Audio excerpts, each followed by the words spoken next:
Fortune film factory நேயர்களுக்கு அன்பு வணக்கம். ஃபார்ச்சூன் ஃபிலிம் ஃபேக்ட்ரியினுடைய அடுத்த அத்தியமாக சினிமா ரிவ்யூவை நம்ம ஸ்டார்ட் பண்ணியிருக்கோம். Fortune film factory cinema review start பண்ணுறதுக்கு காரணம் 96 அப்படிங்கிற ஒரு அற்புதமான படைப்பை கொடுத்துட்டு ஒரு லாங் கேப்புக்கு அப்புறம் இயக்குனர் சி பிரேம்குமார் அவர்கள் இயக்கத்தில் அரவிந்த் சாமி மற்றும் கார்த்தி நடிப்பில் வெளிவந்துள்ள மெய்யழகன் படம் தாங்க காரணம். மெய்யழகன் படத்துக்கும் fortune film factory review start பண்ணுறதுக்கும் என்ன சம்மந்தம்னு யோசிக்கிறீங்களா?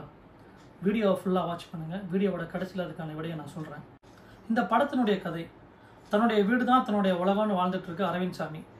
டீனேஜ்லேயே தன்னுடைய சொந்தக்காரங்களால் ஏமாற்றப்பட்டு அவருடைய வீடு பிடுங்கப்படுது.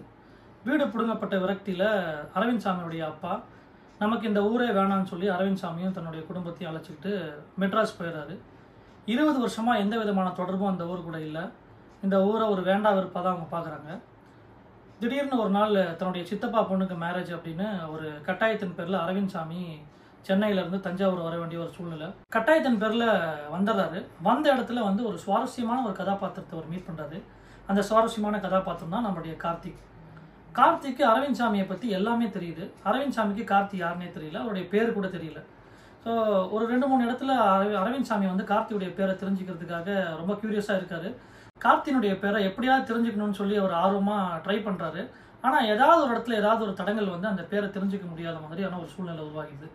சரி, வந்தாச்சு, கிஃப்டை கொடுத்தாச்சு, உடனே இப்போ கிளம்பணும்னு சொல்லி அறிபறியாக கார்த்தியோட அவர் கிளம்புறாரு. ஆனால் சூழ்நிலைகள் காரணமாக அவர் கார்த்தியோடைய தங்குற மாதிரியான ஒரு சந்தர்ப்பம் உருவாகுது.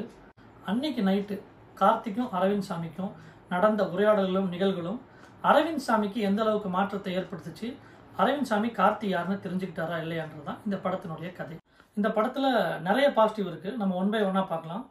அதில் ஃபஸ்ட்டு ஸ்க்ரீன் பிளே, அப்புறம் character arc and casting. Arvind Swamy தான் இந்த கேரக்டர் பண்ண போகிறாரு, கார்த்திக் தான் இந்த கேரக்டர் பண்ண போகிறாருன்னு டிசைட் பண்ணிவிட்டு அவர் எழுதினாரா இல்லை எழுதுனதுக்கப்புறம் டிசைட் பண்ணாரான்னு தெரில. அவ்வளோ அற்புதமாக அந்த கேரக்டர் அவங்களுக்கு பொருந்திருக்கும். அவங்க மட்டும் கிடையாது, ராஜ்கரன் சாராக இருக்கட்டும், தேவதர்ஷினி மடமாக இருக்கட்டும், சின்ன சின்ன அத்தனை கேரக்டருமே அவங்களோட பங்கை சிறப்பாக கொடுத்துருப்பாங்க. ரொம்ப இயல்பான நடிப்பை வெளிப்படுத்தியிருப்பாங்க. அத்தனை கேரக்டரும் அவங்களுக்கான ஸ்பேஸை ஜஸ்டிஃபை பண்ணியிருப்பாங்க. அஃப்கோர்ஸ் நம்மளுக்கு தெரியும் அரவிந்த் சாமியும் கார்த்தியும் ஒரு ட்ரெமெண்டஸ் ஆக்டர்ஸ். பட் என்னால் படத்தில் அவங்கள அரவிந்த் சாமியாவோ கார்த்தியாவோ பார்க்க முடியல. அவங்க 2 பேரையுமே ஒரு அருள்மொழிவர்மனாவும் ஒரு மெய்யழகனாவும் தான் என்னால் பார்க்க முடிஞ்சது. அடுத்ததான் இந்த படத்தோட மேக்கிங்கை பற்றி நம்ம சொல்லி ஆகணும். ஏன்னா தஞ்சாவூரை இதை விட அழகாக காட்ட முடியுமா அப்படின்றது எனக்கு தெரியல. ரொம்ப ஆச்சரியமாக இருந்தது தியேட்டரில் பார்க்கும்போது. ஸோ தஞ்சை பெரிய கோயிலாக இருக்கட்டும், பச்சை பசேல்ற இடங்களாக இருக்கட்டும், நிறைய இடங்களில் நிறைய படங்கள் நம்ம பார்த்துருக்கோம். ஆனால் இதோட பெர்ஸ்பெக்டிவே ஒரு டிஃப்ரெண்ட்டாக இருந்தது. தஞ்சை பெரிய கோயிலை இப்படி ஒரு கோணத்தில் காட்ட முடியுமா அப்படின்றது ஒரு வியப்பாக இருந்தது. நம்ம யாருமே பார்க்க முடியாத ஒரு கோணத்தில் கட்டியிருக்காங்க. இந்த படத்தோட சினிமாட்டோகிராஃபி, எடிட்டிங், ப்ரொடக்ஷன் டிசைன், இது எல்லாமே இந்த படத்தோட எமோஷனை கேரி பண்ணி நம்மளுக்கு அழகான ஒரு படைப்பாக தான் கொடுத்துருக்காங்கன்னு சொல்லணும். Special mention music director Kovind Vasantha. படத்தில் எந்த இடத்துல சைலண்ட் தேவை, எந்த இடத்துல எமோஷனை கேரி பண்ணணும்னு அவ்வளோ அற்புதமாக ஹேண்டில் பண்ணியிருப்பாரு. எஸ்பெஷலி செகண்ட் ஹாஃபில் கமல் சாரோட வாய்ஸில் அரவிந்த் சாமி போர்ஷனில் ஒரு சாங் வரும். அது நான் இப்போ சொன்னால் ஸ்பாய்லர் ஆகிடும், நீங்கள் கண்டிப்பாக தேட்டரில் எக்ஸ்பீரியன்ஸ் பண்ணணும். ஓவராலாகவே இந்த படத்தில் எல்லாருமே தன்னுடைய வேலையை சிறப்பாக செஞ்சுருப்பாங்க. டெக்னிக்கல் டீமாக இருக்கட்டும், ஆர்டிஸ்டாக இருக்கட்டும், அவங்களோட பெர்ஃபார்மன்ஸாக இருக்கட்டும். ஏன் சில இடங்களில் நம்ம கார்த்திக் சாரோட பெர்ஃபார்மன்ஸு இவரை மாதிரி நம்மளுக்கு ஒரு சொந்தக்காரங்க இல்லையே அப்படின்ற ஒரு ஏக்கத்தை நம்மளுக்கு வர வச்சுருக்கோம்.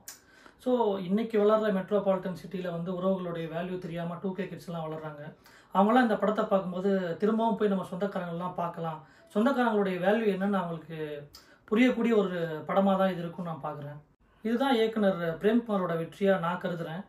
ஏன்னா எந்த ஒரு கிரியேட்டருக்கும் தன்னுடைய படைப்பு தன்னை சுற்றி இருக்கிற மக்களையோ இல்லை ஒரு சமுதாயத்தையோ ஒரு மாற்றத்தை ஏற்படுத்தும் போது அதுதான் அவங்களுடைய மிகப்பெரிய வெற்றியாக அவங்க பார்ப்பாங்க.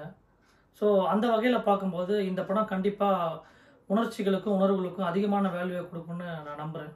படத்தோட பாசிட்டிவ்லாம் இப்போ நம்ம பார்த்துட்டோம்.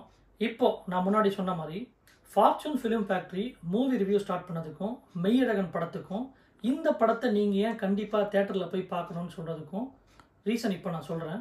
நம்ம தமிழ் சினிமாவில் Iranian type of movie, Malayalam type of movie நிறைய வரணும் அப்படின்னு எதிர்பார்த்துட்டு இருக்கக்கூடிய ஒரு காலகட்டத்தில் வாழ்வியலுக்கு மிக நெருக்கமான ஒரு தின் லைனை எடுத்துக்கிட்டு மெய்யழகன் அப்படின்னு ஒரு அற்புதமான படைப்பை கொடுத்துருக்காரு நம்மளுடைய இயக்குனர் திரு பிரேம்.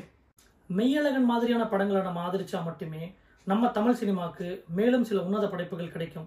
இயக்குனர் எச் வினோத் கூட ஒரு மேடையில் சொல்லியிருப்பாரு, தன்னுடைய படம் ரிலீஸ் ஆன அதே டைமில் கடைசி விவசாயின்னு ஒரு அற்புதமான படைப்பு ரிலீஸ் ஆயிருந்தது.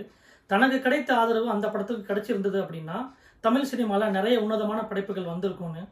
ஸோ அன்னைக்கு நம்ம பண்ண அதே மிஸ்டேக்கை இன்னைக்கு நம்ம பண்ண வேணாம். இந்த மாதிரியான உன்னதபூர்வமான படைப்புகளை கொண்டு போய் சேர்க்கணுன்றதுக்காக தான் fortune film factory movie reviews ஆரம்பித்தோம்.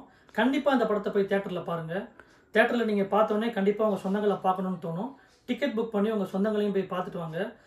மீண்டும் ஒரு நல்ல திரை விமர்சனத்தில் வந்து நான் உங்களை சந்திக்கிறேன். மெய்யழகன் டீமுக்கு என்னுடைய வாழ்த்துக்கள். ஃபார்ச்சூன் ஃபிலிம் ஃபேக்ட்ரி சொந்தங்களுக்கு என்னுடைய நன்றிகள்.